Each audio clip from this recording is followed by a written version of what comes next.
Pope Francis keeps up a busy schedule, but the Holy Father can't be everywhere, so he relies on inputs from his diplomats in countries around the world, including at the Vatican Embassy in Washington, D.C. That's where we pick up Lauren Ashburn's conversation with the apostolic nuncio.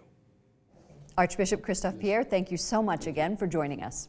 What is the Pope asking of the nuncios today? What are his priorities in dealing with local churches? I think the nuncio is really sent by the Pope to represent him. I think we have a duty, a responsibility to help the Pope to understand what's going on. I know that he has a great interest with the United States. But, I am the special envoy, if you say, special representative. So my job is to try to understand him, but also to help the local church and the country to understand the Holy Father.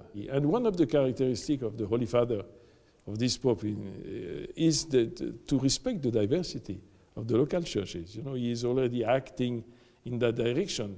So it's rather a complex work, because we need, he tells us, you have to do that, but do that with creativity, with your own enthusiasm, with your capacity to relate to people. This is the beauty of the Catholic Church.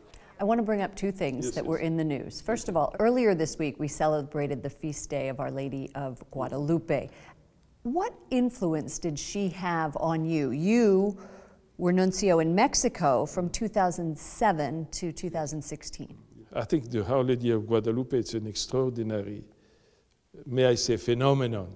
At the beginning of the colonization, 7 years after the arrival of the soldiers, the invader in Mexico, the image appeared to the people. And, most of the Indian people, the local people, who had no idea about Jesus, about Mary, were fascinated by the apparition of this image and converted.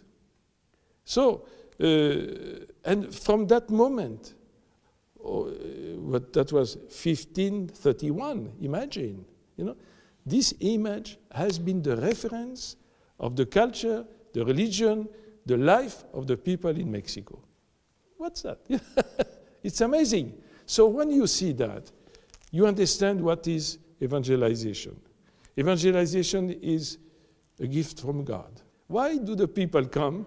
And some people have worked for 2 or 3 weeks, just to give a greeting to the image. Why is that? This is something extraordinary. So, yes, it has touched my life, and I've been able to see not only the image, which is quite I was saying that the other day, I've been 1.5 years here, and I miss my weekly encounter with Our Lady of Guadalupe.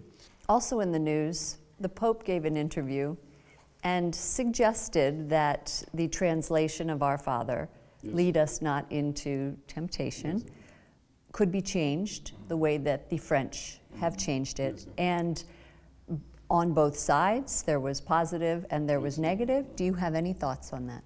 I do understand that people are, even in our office, we have received letters, saying that tell the Pope that it should be translated like that or like that. May I say that, these changes of translations are not made lightly, We need to be more faithful to the original, and to maybe... To the Greek. To the Greek, and to, so I would say leave the experts, give their opinion, and eventually, of course, it is the responsibility of the Holy Father to decide. Before we leave, I'd just like to wish you a Merry Christmas. Thank you very much. And ask what your plans are for Christmas. Well, I'm here. I'm here, very happy. I have the privilege to be sent by the Holy Father to be his representative in this wonderful country. And so, as we are actually celebrating Christmas, Christmas is the moment when God is called Emmanuel, God with us. But also, the Church is God's presence in the human reality. And here we are. I will have the privilege also to celebrate the Mass at the Basilica of Our Lady of the Basilica of Washington. I will have also, on that occasion, the opportunity to have another contact with most of the people who watch your television. Yes. Thank you so much for joining us. Merry Christmas. Thank you very much. Merry Christmas to you.